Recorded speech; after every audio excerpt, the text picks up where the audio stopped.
Hello guys, क्या आप अपनी लाइफ में किसी को खुश करना चाहते हैं या फिर किसी का दिल जीतना चाहते हैं? तो ये वीडियो आपके लिए है। अगर आप किसी की हाँ में हाँ मिलाते रहेंगे तो क्या आप किसी को खुश कर सकेंगे? क्या ये सच्ची खुशी देना है या फिर ये ओवर नहीं हो जाता कुछ? तो हम समझते हैं कि हम कैसे किसी को खुश कर सकते हैं। अगर हम किसी को भी सच्ची खुशी देना चाहते हैं तो सबसे पहले नंबर पे आता है कि हमारे पास भी खुशी हो। अगर हमारे पास खुशी है तभी हम दूसरों को दे सकते हैं। तो सबसे पहले नंबर पर है हमारा फेस। हमारा फेस अगर स्माइल कैरी करेगा तो तभी ये दूसरों को स्माइल दे सकेगा। तो फेस पर स्माइल।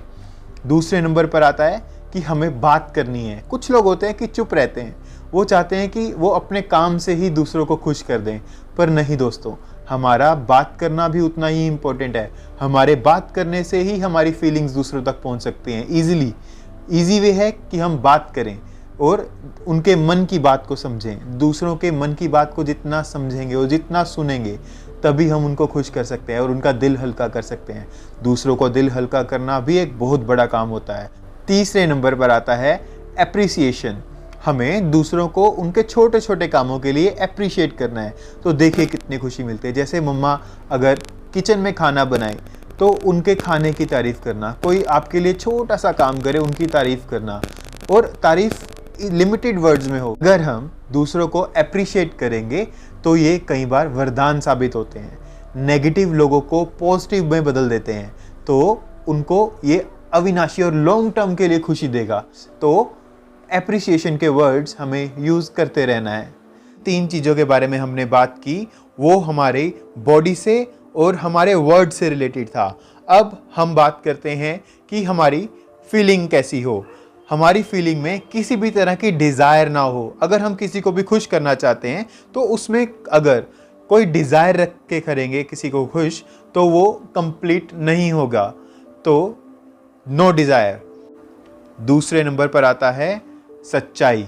अगर हम सच्चे होंगे और सच्चाई के रास्ते को चुनेंगे तभी हम दूसरों को लॉन्ग टर्म के लिए खुशी दे सकते हैं। हो सकता है कि उनको शॉर्ट टर्म पे ये दुख दे, पर लॉन्ग टर्म के लिए ये उनको खुशी देगा।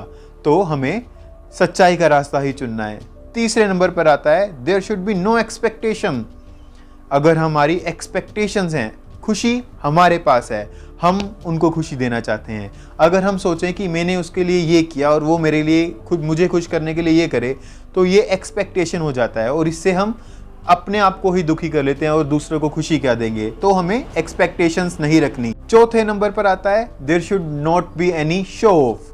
अगर हम शो ऑफ करते हैं, अगर हम दूसरे को खुश करने के लिए कोई भी कर्म करें और इसमें दूसरों को भी इन्वॉल्व कर लें कि देखो मैं इसके लिए ये कर रहा हूँ, तो ये उसको तो शॉर्ट टर्म के लिए खुशी देगा। आपको भी हो सकता है शॉर्ट टर्म के लिए खुशी दे, पर लॉन्ग टर्म के लिए आपके लिए उसकी भावना अच्छी नहीं रहेगी। तो हमें दूसरों को अगर खुशी देनी है, अगर हम दूसरों को खुश करना चाहते हैं तो हमें शो ऑफ नहीं करना।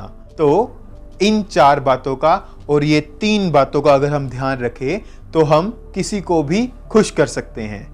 थैंक यू दोस्तों, मिलते हैं अगली वीडियो में।